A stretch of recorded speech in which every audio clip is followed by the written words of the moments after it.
তার জীবনে ভালো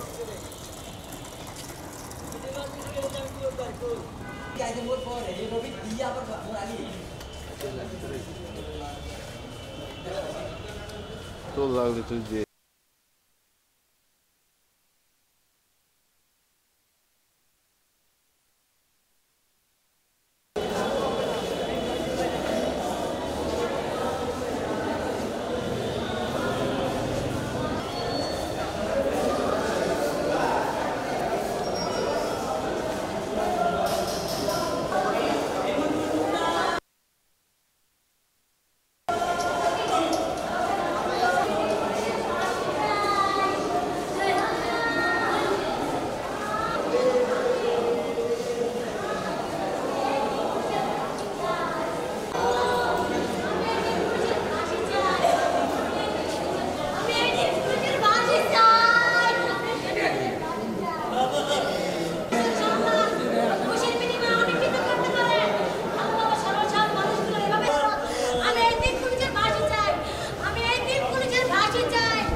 মোটাঙ্কের ঘুষ খাইছে আর ভালো করে ডিউটি করে নাই, এটা ওদের ষড়যন্ত্র। আমাদের বিপক্ষে লাগার হাত মিলিয়া মোটাঙ্কের ঘুষ খাইয়া আমার বাবার মাথা পিটিয়ে মাইরা লেছে।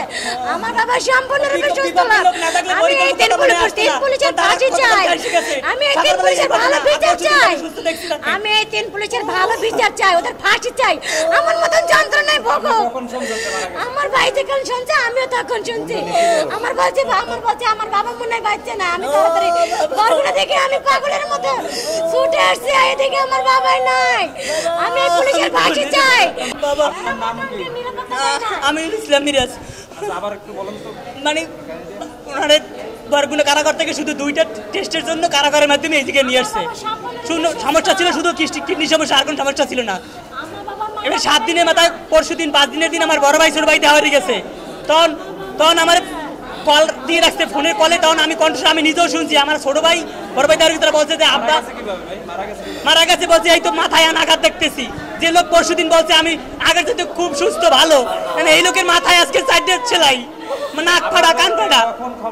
আমাদের কোনো খবরই দেয় নাই। আমার শাশুড়ি জোর জবরদস্তি করে এমনি দেখা করতে আইছে। এলাকা কাল দেওয়ার চাই দেওয়াতে দেবো না, তখন দেখা করে দেয় মাথায় আঘাতের চিহ্ন। তখন আঘাতের চিহ্ন দেখে আমার খবর দিলে আমি বরগুনা কারাগারে অবগত করি। এই যে আমি ধর্মরি আই অর্থাপথে আইতে যখন আমার লাগে ফোনে কথা বলে, তখন পাশ থেকে সাউন্ড পানতে যাই যে আমার বাবা নাই মারা গেছে, কিন্তু তখনও জানায় না যে মারা গেছে। তখন মারা গেছে। আর এই জায়গার ম্যাজিস্ট্রেট স্যার যে তদন্ত ছিল, আর আমি একটু জিজ্ঞেস করছিলাম স্যার আমি জানতে পারি কিভাবে। সে বলছে যে কর্তাবিরত পুলিশের তাদের ডিউটির একটা অবহেলা ছিল। ভিতরে মারামারি করছে, এক আসামি আর এক আসামি মারছে, এটা সত্য, কিন্তু তাদের ডিউটির অবহেলা ছিল। তারা রাস্তা রাস্তা হাঁটতেছিল, তার ডিউটির অবস্থা ছিল না। আমরা জানতে পেরেছি যে হাসপাতালে প্রিজন সেলের ভিতরে একজন কয়েদি মারা গেছে, তাকে আপনার মেরে ফেলানো হয়েছে। আর একজন কয়েদি তাকে আঘাত করে মেরে ফেলাইছে। এই সংবাদ প্রাপ্ত হয়ে আমরা এখানে এসেছি এবং সেই যে মৃতের তার সুরতাল কার্যক্রম চলতেছে। আমরা এর পরবর্তীতে অভিযোগ পেলে আইনগত ব্যবস্থা গ্রহণ করব। ওই 9টার সময় প্রিজন সেলে 3 জন কয়েদি ছিল। তা একজন একটু মানসিকভাবে ডিপ্রেস ছিল। ও ওই স্যালাইনের স্ট্যান্ড উঠাইয়া ওইটা দিয়া ওই 2 জনেই আঘাত করছে। তো একজন গুরুতর আঘাত পাওয়ার প্রেক্ষিতে একটার পরে মারা গেছে 1টার দিকে। আর তার মাথায় ব্রেনে রক্তক্ষরণ ছিল। আর একজনে যেটা করছে বাহিরে হাড় ভাঙছে, বাট ব্রেনে কিছু হয় নাই, সে ভালো আছে দেখছি।